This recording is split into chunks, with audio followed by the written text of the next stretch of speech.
শেষবার তোমার লগে কথা কইতে আনলাম না, একবারও কথা বানাই। তুমি কই গো?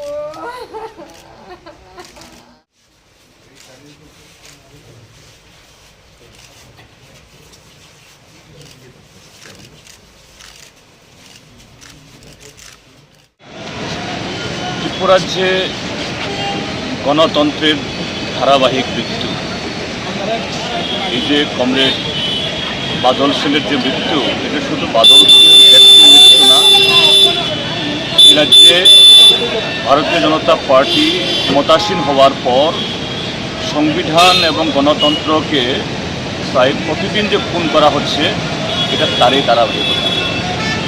ত্রিপুরাজ্যের মানুষ আজকে প্রত্যক্ষ করছেন যে দল মাত্র 1.5 মাস আগের ভোটে নাকি 80% ভোট পেয়ে জিতেছেন, আর সেই দল পঞ্চায়েত নির্বাচনে জনগণের সামনে দাঁড়াতে ভয় পাচ্ছে।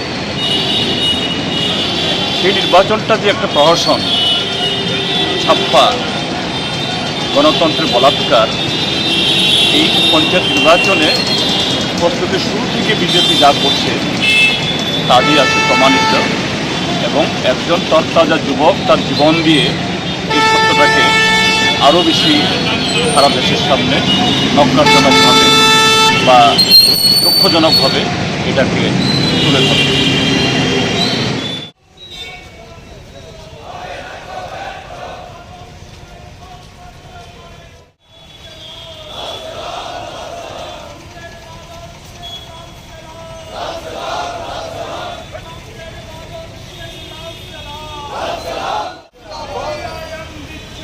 Hey,